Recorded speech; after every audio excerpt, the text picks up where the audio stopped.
Assalamualaikum. Hai, bersama Kansa Jagai.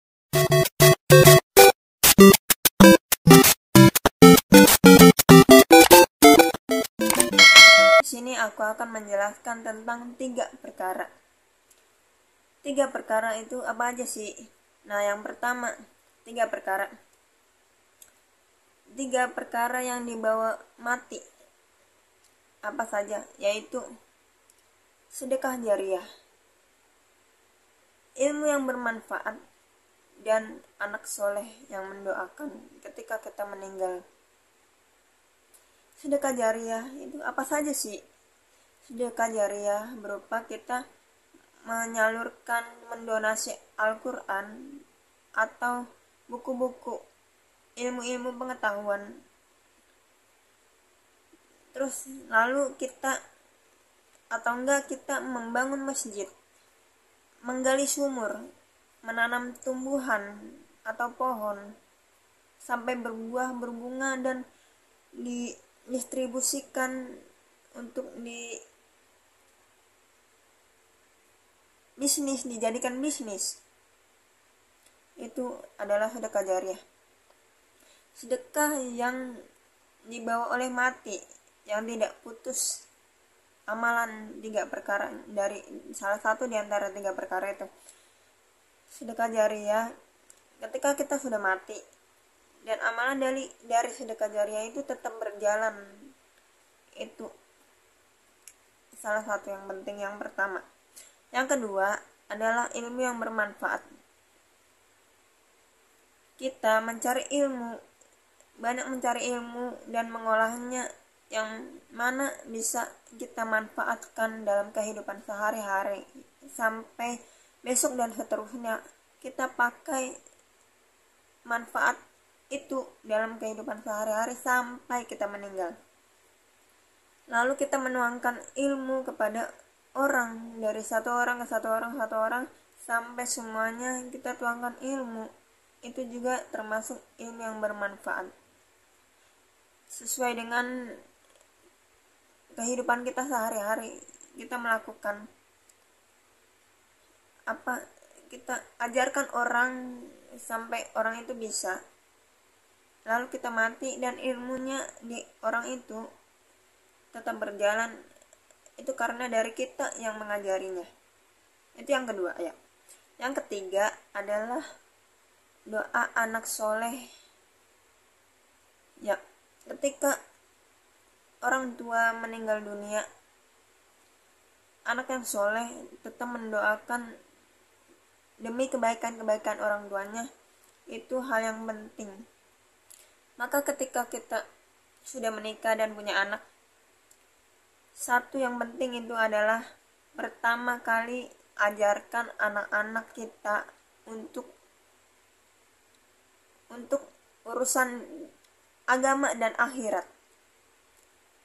Misalkan mengajari membaca Al-Quran, dimulai dari huruf hijaiyah yang pemula sampai bisa membaca Al-Quran yang sambung-sambung itu. Yang kedua, mengajarkan sholat.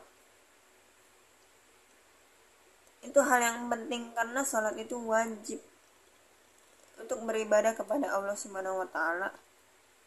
Kita dilahirkan di dunia itu untuk beribadah kepada Allah Subhanahu wa Ta'ala. Kita dilahirkan di dunia bukan tanpa tujuan. Allah menciptakan kita untuk beribadah kepadanya. Jadi yang membedakannya itu adalah takwa pada Allah Subhanahu wa Ta'ala. Dan orang yang paling bertakwa akan masuk surga, dan orang yang tidak bertakwa, Allah bisa milih nih. Orang yang tidak bertakwa akan dimasukkan ke neraka yang paling panas, tajam, dan mengerikan, menyeramkan. Nah kan di dalam agama, di rukun Islam pasti ada 5 rukun Islam: syahadat, sholat, zakat, puasa, pergi haji jika mampu. Dan 6 rukun iman. Pertama, iman kepada Allah, percaya kepada Allah, percaya kepada malaikat, percaya kepada kitab, percaya kepada Rasul, percaya kepada hari akhir, dan percaya kepada qada dan qadar. 3 perkara yang lain yaitu bagaimana tips kita dalam menghadapi haters. Yang pertama, meningkatkan kualitas kita. Kita lebih banyak lagi belajar, menimba ilmu agar kita dapat lebih baik lagi dari kemarin, lebih baik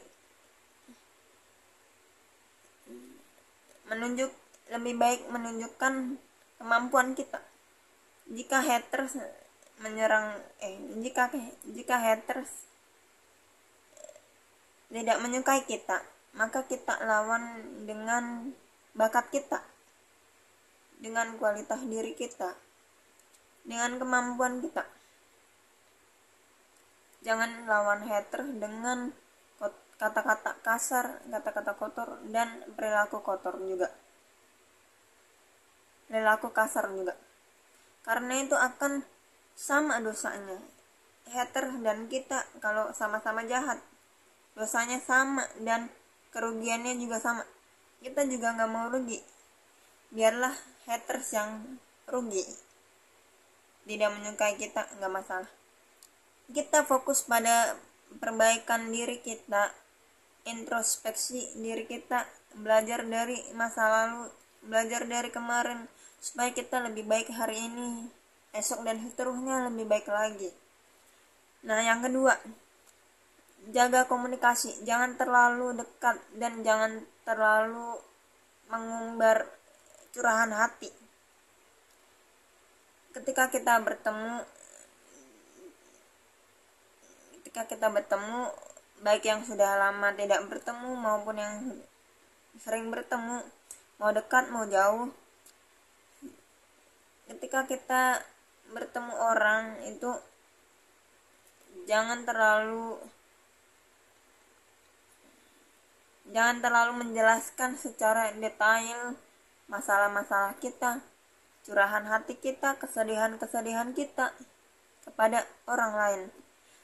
Karena kita ketika curhat ke satu orang sampai semua orang, itu ada salah satunya di antara mereka akan mengumbar aib kita, dan itu menjadi fitnah.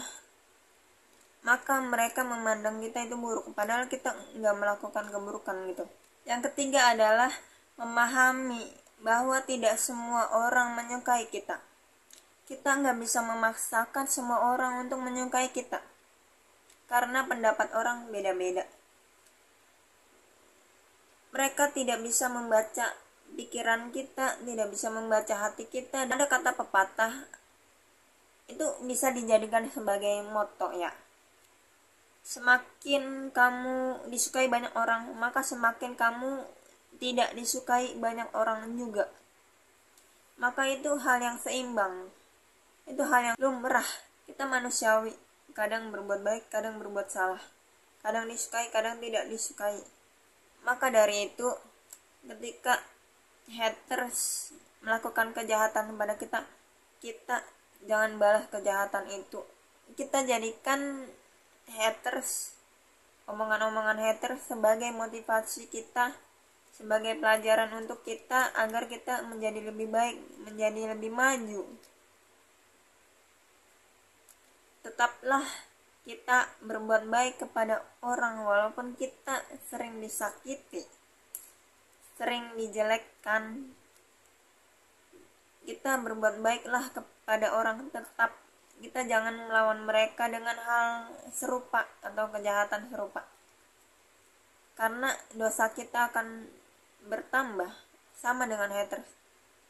Gak mau kan kalau dosa kita yang sudah banyak ini ditambah lagi dengan membalas kejahatan haters dengan kejahatan pula. Maka dari itu kita berbuat baiklah, pahala kita untuk kita sendiri. Tidak peduli mereka menyakiti kita atau enggak, karena di akhirat akan terlihat pahala kita, timbangan kita lebih berat daripada si haters itu. Dan sekian dari aku kan secakai. Kalian kalau gak mau ketinggalan video aku yang selanjutnya, jangan lupa nyalakan lonceng. Dan jangan lupa juga like, subscribe, comment, share. Thank you for watching. Bye. Assalamualaikum.